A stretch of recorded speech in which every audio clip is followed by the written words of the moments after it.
Sa harapan natin. Mga kasama, gusto ko lang pong linawin, nung isang gabi, umakyat po kami. Kagabi, kasama ko si Kuya Park.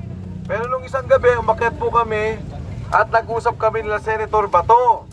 Andun po si Senator Jinggoy, Senator Robin, at po si Senator Bongo. Kasama po namin yung Sergeant at Arms. At ang paliwanag po ng Sergeant at Arms, paliwanag ni Senator Bato, yung mga kapulisan po na nandito, kasama po natin. Pinoproteksyonan ang Senado. Yun. Yung mga Marines po na pumasok, kasama rin po natin yun. Kasama ngayon na Sergeant at Arms. Alam ko na nabahala po kayo dahil nagkaputukan. Pero hindi po galing dito yun, doon po sa kabila. At dahil po yun sa proteksyon na ginagawa ng Senate Sergeant at Arms. Kasama ang mga Marines. Kaya po yung mga kapulisan natin dito, mga kakampi po natin yan. Katunayan po, si Senator Bato mismo, yung kanyang opisina, tumutulong po na pakainin yung ating mga kasama. Alam ko po, nagutom kayo, pagod na rin po kayong lahat. Pero magtimpi po tayo, dito po tayo magsama-sama, patuloy po natin bigyan ng proteksyon.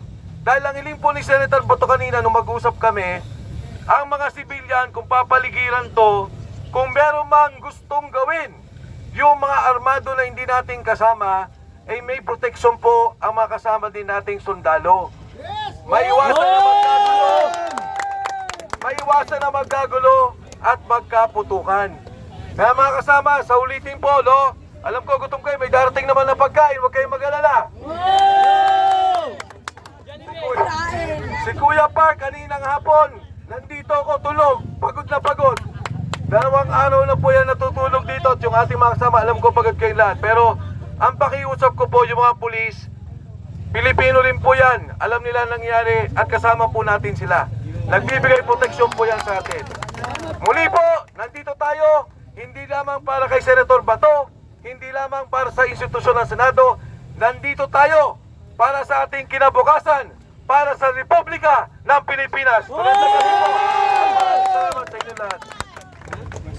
Dahil kung merong ganyang leaders tulad ni Tatay Digong, sana ang mga natatakot, ang mga kriminal, mga adik, mga korap at magnanakaw. Pero sa gabing ito, nakita natin na ang natatakot ang mga senador, ang mga elitista. Bakit? Dahil ang liderato natin ay sirang-sira na sa loob. Wasak na sa loob. Wala na po tayong batas. Ang 18 Marines, pinakita na nila, ito malita-malita. 3 taon kaming nag-deliver ng nakaw na pera. Anong ginawa? Walang nakinig, pinabayaan. Pero bakit ngayon may aksyon ang mga putang inang demonyong kriminal? Bakit ngayon may aksyon sila pasukin ang Senado? Bakit? Alam niyo kung bakit? Dahil may bagong liderato sa Senado, matatapos ang impeachment, magyawang walang saysay, at ang kinakatakutan nila, pag naging Blue Ribbon Committee Chair si Senador Marcolita, mabubulat-lat lahat ng ebidensya, lahat ng video, lahat ng picture, lahat ng testimony, lahat ng affidavit. Bubulat-latin lahat yan ng magaling na senador natin at ginagalang na Senator Rodante Marcolita. Iyan ang isa sa pinakaugat. Bakit mamadaliin nilang hindi tatagal ng ilang araw ang bagong liderato ng Senado? Dahil under Senate President Alan Peter Cayetano, pwedeng lalabas ang katotohanan na pilit nilang pinagtakpan takot sila sa katotohanan at dahil sa takot nila, pinasok nila ang Senado, nakipagbarilan sa mga Marines dahil mali-mali pa handa nilang isuhol sa mga gagong armed men na para lang magkapera para pagtakpan ang katotohanan. Kaya tayong mga Pilipino, kung gusto natin ng pagbabago, isa na ito sa pinaka-importante sa kasaysayan ng Pilipinas dahil pag pinayagan natin na ang Senado nawala, ma-overrun, makontrol ni Bangag, anong mangyayari? Balik tayo sa ONO. Kaya sa lahat ng nakikinig, punta na kayo dito sa Senado, ating protektahan si Senator Bato, ang Senado habang matitino pa ang nasa liderato. Maraming salamat. Maraming salamat, Kuya Jun. At ngayon po mga kasama, ay kakarating lang ng isang nating magiting na kasama. At batang-bata, walang takot, walang inuurang-urungan. Bawat meow-meow niya ay kapalit ng isang magandang halimbawa sa ating kabataan na hindi natatakot na lumaban. Walang iba kung hindi si Congressman Kiko Barsaga. Ngayon po, natawagan po natin si Congressman Kiko Barsaga para mamaya na daw. Sige. Ngayon naman, pakinggan natin. Wala man si BP dito ngayon, pero nandito naman ang kanyang kalokalike. Kaya ating pakinggan kung ano ang kanyang masasabi sa nangyayari ngayon. Let's welcome. Walang iba kung hindi ang ating Inday Sara. Wala ba tayong mga kamay dyan? Hello po, magandang gabi po sa ating lahat. Ayan, para sa mga kababayan po nating Muslim, assalamualaikum po sa inyo. Ayan mga kababayan, gusto ko lamang pong sabihin po, no, baka po kasi nakakalimutan ng mga kapulisan o yung mga humuhuli kay Senator Bato de la Rosa ang konstitusyon ng Pilipinas. Kung hindi nyo po alam, sasabihin ko po ulit sa inyo that we, the sovereign Filipino people, imploring the aid of Almighty God in order to build a just, a humane society and establish a government that shall embody our ideas and aspirations, promote the common good, conserve and develop our patrimony, and secure to ourselves and posterity the blessing of independence and democracy under the rule of law and a regime of truth, justice, freedom, love, equality, and peace to ordain and promulgate this Constitution. Dapat ang sinusunod po natin ang Konstitusyon ng Pilipinas, hindi ang Konstitusyon ng ibang bansa. Tama po ba?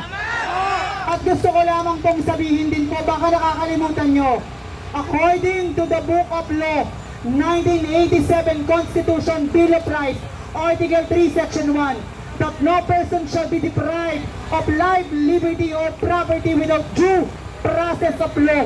Batas ng Pilipinas, hindi batas ng ICC. Tama po ba? At gusto ko lamang din pong sabihin po sa inyo, no, siyempre ang punot dulo po nito ay gusto po nilang mapa-impeach ang ating Vice President Sara Duterte. Pero alam naman po natin na hindi tayo papayag. Tama po ba? Ang bawi po natin sa kanila ay sa 2028. Tama po ba? Ngayon, gusto ko pong sabihin po sa inyo na ang bayan ay may kanser na panglipunan na kailangang ibilad sa templo ng sambayanang Pilipino.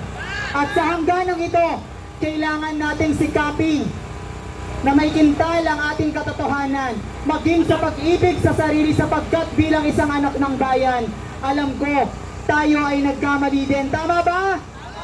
Nagkamali tayo. Sila lang pala, hindi tayo dahil hindi ko binoto si Bongbong Marcos. Nagkamali sila na binoto nila si Bongbong Marcos. Tama po ba? Okay. Gusto ko lamang pong sabihin po na ang kalakaran ng politika sa Pilipinas ay kada 3 taon lang. Tama po ba? 3 taon lang sila magpaparamdam. Kada 3 taon lang nila tayo bibigyan ng pagkakataon. Tama po ba? Ang kalakaran po ng politika sa Pilipinas ay kada 3 taon lang. At ang karapatan na yon ay manggagaling sa iisang kapirasong papel na tinatawag po nating balota. Tama po ba ang pantay na karapatan? Mapabata, matanda, kung sino man, mayaman o mahirap, pantay ang karapatan natin sa araw na eleksyon. Tama po ba yon? At sana po, pag dumating yung pagkakataong iyon, yung pagbibigay po sa atin ng pantay na karapatan, huwag nating sayangin yung pagkakataon upang mamili ng totoong kandidato na dapat nating tulungan at suportahan. Tama po ba? Dahil po baka mamaya, pag nagkamali tayo, mag-intay na naman po tayo ng 3 taon dahil mali po ang ating binoto. Alam niyo po ba kung bakit natatakot ang administrasyon ngayon kay BP Sara Duterte at kaya kung bakit gusto nilang mapa-impeach? Dahil pag nanalo po si BP Sara, babalik po ang Oplan Tokhang at baka makatok si Bongbong Marcos. Tama po ba? Tama po ba? Ayan, ang pagkatao po ni BP Sara, ni Senator Bato de la Rosa ay mayahalin tulad nyo sa iisang palay. At yung mga senador, mga congressman na kumakalabang po sa kanila ay parang isang mais. Paano ko po nasabi? Di ba po, ang palay kahit hitik sa bunga, ito ay nakayuko sa lupa. Tama po ba? At ang mais ay kahit hitik sa bunga, ito ay nakatingala sa langit. Tama po? Dahil ang pagkatao ni BP Sara Duterte at ni Senator Bato de la Rosa ay parang isang palay na kung saan kahit sila ay hitik sa bunga, sila ay nakayuko sa lupa at nagpapakumbaba at nagbibigay ng tamang serbisyo sa bawat isa sa atin. Tama po ba? At yung mga kumakalaban naman po sa kanila, yung mga senator, mga congressman, para po silang isang mais na kung saan kahit hitik po sila sa bunga, sila ay nakatingala sa langit at nagpapakataas. Tama po ba? Kaya po, nananawagan po ako sa mga supporters po ng mga Duterte. Panahon na boses na naman po natin ang manaig. Tama po ba? Tayo ang nagbigay ng mandato sa kanila. Tayo ang nagbigay ng kapangyarihan sa kanila. Kaya tayo din ang may kapangyarihan para mawalan sila ng kapangyarihan. Tama po ba? Sino po ang dapat nating suportahan? Inday Sara Duterte lamang po. At syempre po, maraming salamat po. Mabuhay ang Pilipinas po. Sumurak po.